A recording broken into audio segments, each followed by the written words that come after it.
Don't reject it. I'm simply hastening your future.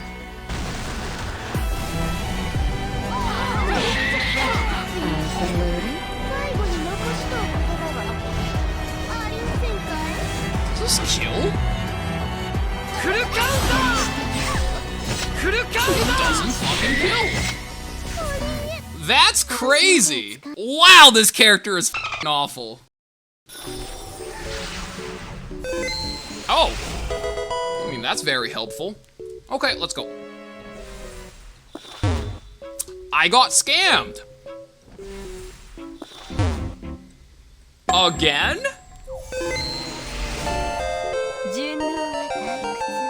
I thought it was customary when you hit these, it tells you the CV.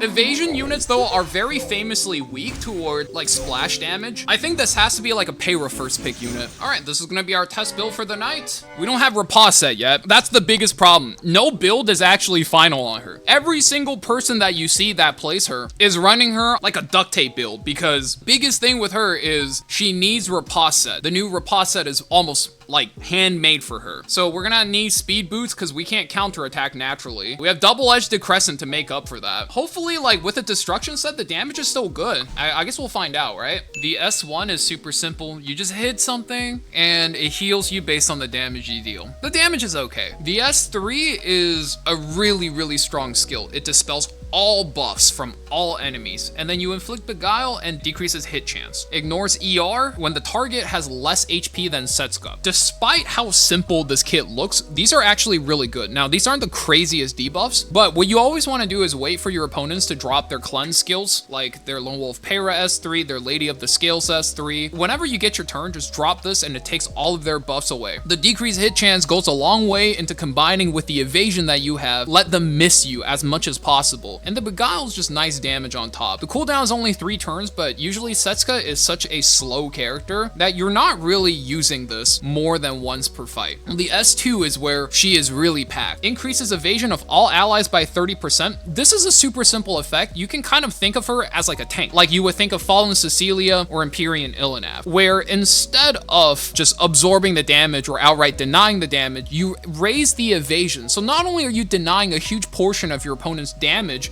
whenever this does proc, you actually deny a lot of debuffs as well. And this is super annoying, specifically for Cleaver. So this is like a pretty decent character to have. And of course, the rest of the skill is whenever one of your allies evades an attack, so if it misses on your ally, she counterattacks. And then after she counterattacks, it checks to see if your fighting spirit is full. So she starts with nothing, and if you counterattack 10 times, or you counterattack 7 times and drop your S3, after she counterattacks and her fighting spirit is full, she does this big attack. And this is her real ultimate. It consumes all of her HP and just gets her the turn, and you hit the entire enemy team really hard based on the amount of HP she's lost, which is why she is such a high HP, high investment character. As far as her skill ups go, this is a DPS character, so as you guys know, especially for bruisers, without question, you're going to need to plus 15 this character. If you want to at least save some Molagors, I guess you could cheap out on the S3. The S3 is probably the least impactful part. Even with max Mola, you're only realistically going to be ulting like 1 time per fight anyway.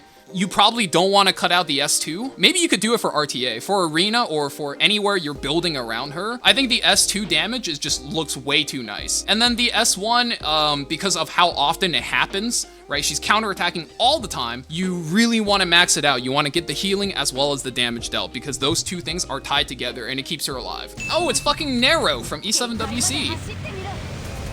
He puts this up too, okay. I think you just S1 to fish here, no? Yeah. Yeah, he fishes, he gets the lion proc. Okay, so he gets his ideal version of a first turn. This turn cannot have gone possibly any better for him.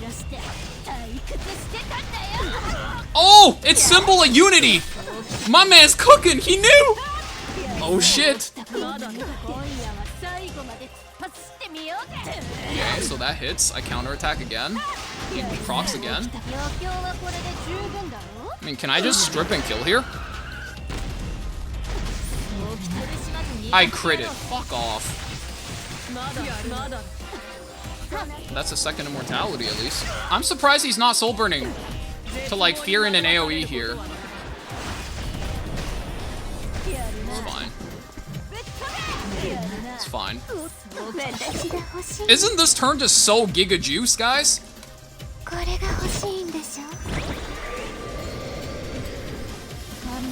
Oh, he cuts. He triggers any counterattack, his Spirit Eye is fucking dead. I think once again, I think he misplayed his front unit, no?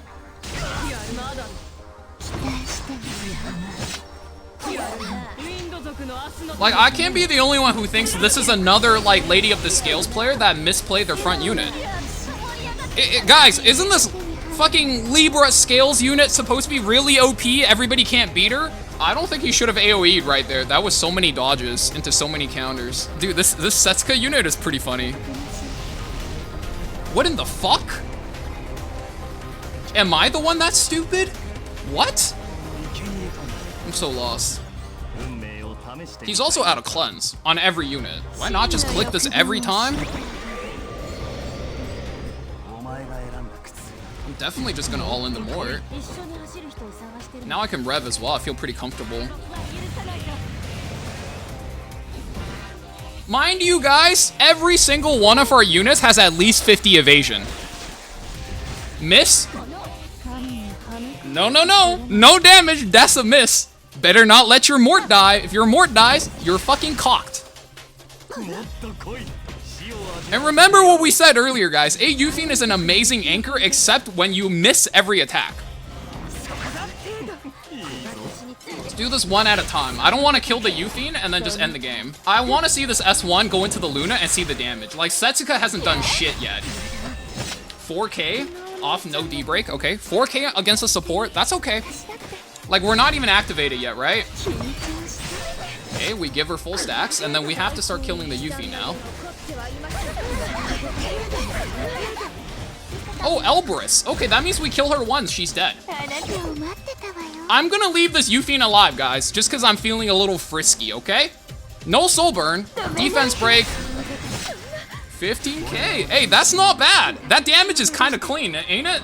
I'm not gonna S2 her. We're not going for the burn, guys. I want to see this AYUFINE pop off, and I want to see if the evasion is good enough to cheese out a AYUFINE anchor. So if you guys have that turn right there, by the way, you just... Do I just kill her, actually? Fuck!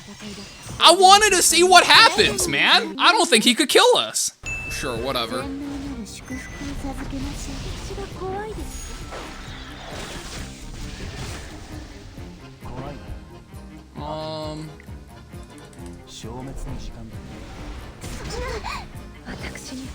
I have both cleanses.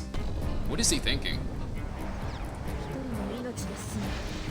What is that?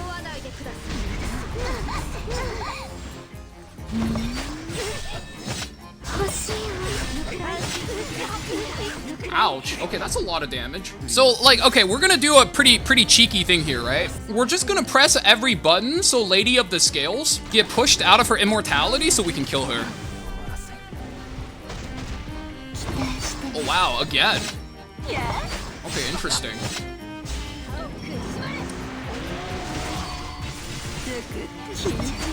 Okay, I missed every defense break. That's kind of expected outcome. I missed every attack so far? Okay. I can already see a world where I don't like this character, man. Am I just gonna have to hit her herself and not anything else? Bro, it's a Luna, man. How am I not hitting the Luna?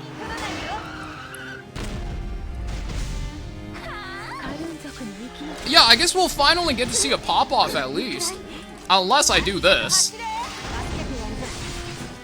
Pew! I'm sorry, guys. I saw the HP. I knew it. I knew I had to do it to him. I knew I had to do it to him, man. Yeah, I figure I killed the Luna, but like, I mean, if he's gonna do that, I guess I'll have to kill your Setsuka. So he's sacking his Setsuka for Conk and Flan. Wait. This Setsuka is kind of fast. Hold on. Counterattack? Okay.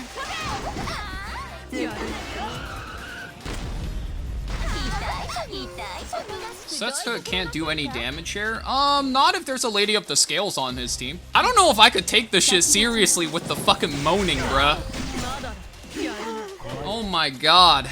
Actually, no, it's just Flan.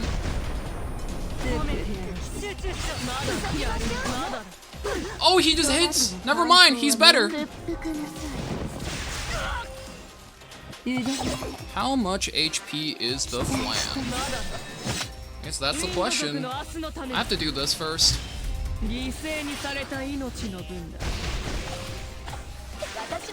10k. I think he barely escapes death here. I think I barely miss lethal. I S2 here, and then he defense breaks me and kills me. Well played. I barely miss lethal. If I got a little bit more damage, or if things like he didn't crit the Payra, we were chilling. Can I get the crit on this? Oh, we can. Oh wait, this might be winnable. I think in a 2v2, hand guy's stronger here. Also, we are never gonna hand guy S3. I have to do this on one hand to cleanse the illy and get a little bit of power back, and then on the other hand to just cycle my hand guy. GG's. Alright, so as you guys can see, you guys probably didn't get to see much of this build. We gotta play one game of this build, and we proc counter 0 times. If you just draft any reasonable hard counters to their hard carries, or fixed damage via Bossarunka, she's really not that good, and most of the time she will die. That is why we actually didn't get to see a single instance of her big flashy animation. We got to see the S3 a whole bunch. She pulls her titties out of her jacket, that's great, but we didn't get to see the really cool animation. Anyway, if you need to put together a build for her, I think the really easy thing to do is just to go counter with her own artifact. It gives her the highest pop-off potential, and if you really feel like it, you could go HP boots over speed boots. I was more so expecting to just go into a lot of people who's gonna pick Mort, who's gonna pick things that just kind of counterplay you, so I was expecting mostly for a game where we can use her and tempo her. But in RTA, I think she's okay. Most of the time, you're probably not going to be playing her like she's some kind of hyper carry. I think if you're playing like arena matches, you could definitely do that. You're playing her in Guild War, you could definitely build around her. But in RTA, most of the time you're playing this character, she's probably coming out just for the passive, where you get 30% evasion for your entire team, and you're just looking to be as annoying and as sticky as possible. Now, as you guys know, this isn't the final build.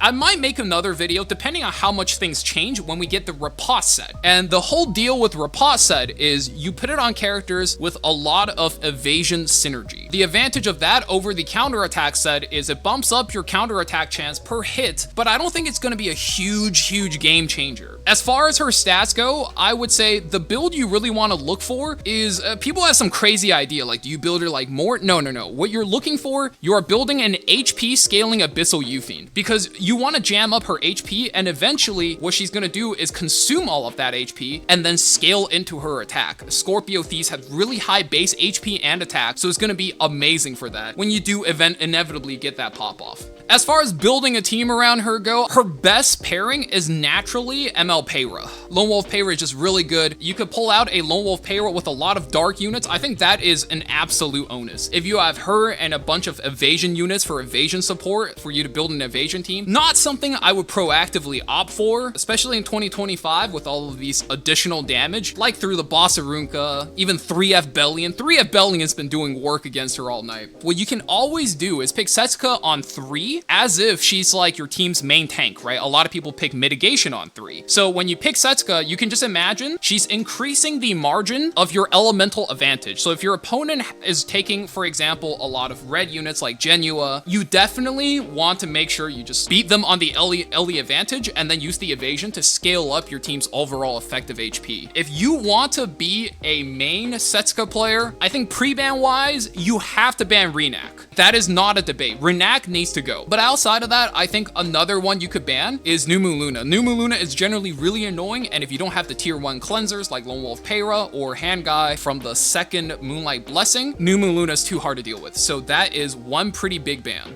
A lot of people have been asking, what's your first impression? My first impression is she's like a very mid character, maybe a bit on the stronger side. She is really annoying to deal with. 30% evasion for each character on your team, 120% across the board for 4 characters. That's a lot. It's not nothing. As an Ahmed player, I almost don't want to cleave into this if somebody early picks a Setsuka. This character is doo-doo. I don't think she's that bad. 120% evasion across your team is pretty strong. When is Riposte set? Riposte set is next week after the maintenance. Legends, together with Renewal Set. That helps a lot, thanks guys. It is tentative, but apparently it's next week. Best artifact? I think you just use her own. You use her own artifact. It gives her the most pop-off potential, because she takes a long time to ramp. That's probably her main weakness. If she's taking a long time to ramp, then what you really want to do is speed up by any means necessary the ability for her to ramp. Have you tried speed sets? Doesn't seem very good. I think you want counterattack. What about counter pen? Would that work? No, because her best attack is AoE, and you don't really care about her S1. It's not that big. So because of how flexible she is, I wouldn't say she's bad, but she's definitely solid. And I would say for new players, if you're coming into the game from the Epic Dash and you're looking to really build up your account and make a long stay, this is not a must-have character. So if you're low on resources, you can hold your summons. But if you're looking for a hybrid bruiser and tank, I would say this character is actually a really comfy character to pick up. And obviously the design is really sick, so there's always that in it for you. But the reason, if you were thinking about summoning her, is either for the design or you need a hybrid between a bruiser and a tank, and that's where she's really, really good. Not OP,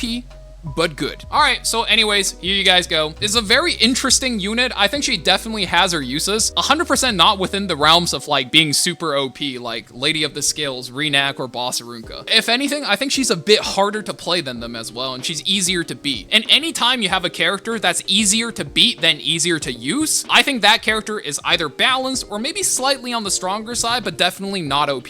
She's very far from OP. Anyways, if you guys thought the guide was helpful, make sure to like, subscribe, and comment on the video to support smaller channel like this one. I appreciate it a lot. Every single one helps. That being said, I'll see you guys in E7WC this week on Friday. All right, that's the video. See ya. Boom. Done.